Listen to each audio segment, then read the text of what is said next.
So now we've seen the main, basically, the main thing that you need for the rules that you need to follow so it works in the game engine. That's why it gets down to it, basically.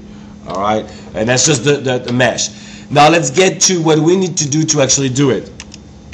So the first thing first, we are gonna have to create later on a virtual studio, a 3D virtual studio. It's basically a tracing paper, 2D tracing paper, but in 3D. We'll get to that soon. But before you can actually do one, you need to prepare the pictures you're gonna take. And first of all, can someone tell me what type of how many pictures do we need usually to do one object? 3. At least 2. 3 would be better. The more, the better off you are. Okay? But with 2, you can get away with it. Okay? So at least 2 pictures. All right? And do those pictures need to be in a special way, taken in a special orthogonal, orthographic? Pictures, which basically mean you use an orthogonal angle, which basically no angle at all. Alright, so it's no depth of field, it is just like a blueprint. All the same scale. Right. Oh no, just like a blueprint. Yes, scaling, big time. They need to be, all pictures needs to be the same exact scale. And this is crucial for the actual success of the project, because you're working in 3 axes, your tracing paper is more than 1. If they are not aligned, the features in your picture, if they're not aligned perfectly one to each other, from one picture to the others, you cannot do your work after. It will not work. Okay, so that's the main thing. How do you do that with a camera? It's very easy with the camera. You just make sure that when you take the object, you don't see anything but what you see up front. So no top or bottom. That means the scale. How do you do the scale? Oh, the scale? Oh, that's really easy. You just put them in Photoshop, and we're going to go through that actually. So hold on. We're going to do that right now. That's just the rule of what you need to do.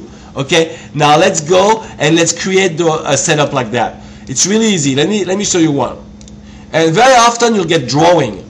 If you're good, that's what you should do, is drawing. All right. So you will get something like that, or a picture like that. All right. If you don't get them scaled the same way, you just basically, I'll show you, let's say. You just basically select your image and go into transform, scale. And you put them in the same image and you scale it the size you need to. Alright? And I will put it back to exactly that. Alright? Now I'm right here and I basically need 2 pictures. So I'm going to take that one right now. Let me redo a selection. Did you draw that in Photoshop or did you draw it? Actually, I got that on the internet. Okay. That one was taken from the internet. There's a lot of blueprint of Harley Davidson on the net, and I'm obsessed sometimes with modeling Harley Davidsons. So I have tons of them all the time with me. I'm going to clean up a little bit to make it look better. Okay, you guys, it's just me. Alright, I just like stuff that are fairly clean.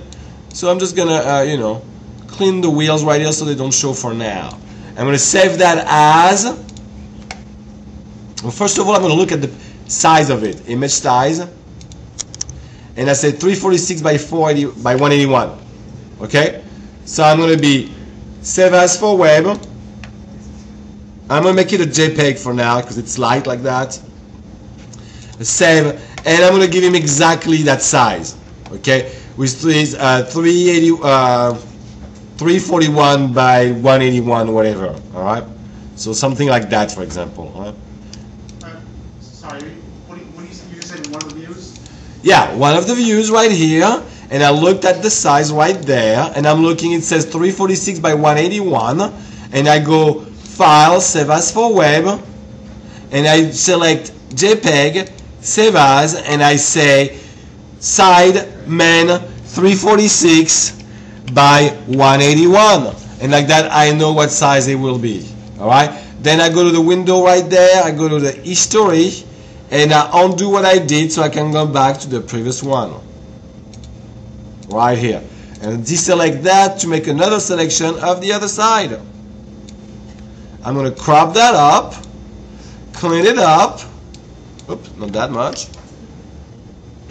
and save that also. First I'm going to look at the size. 346 by 187. Save as for web. 346 by 187. And I save it like that. And then I'm done. I have two pictures now that are ready for my virtual studio, which are those one right here. Oh, sorry, how did you find the size again? Sorry. Right here. It's very simple. You go to image size, and you select this, and you can see the size right there.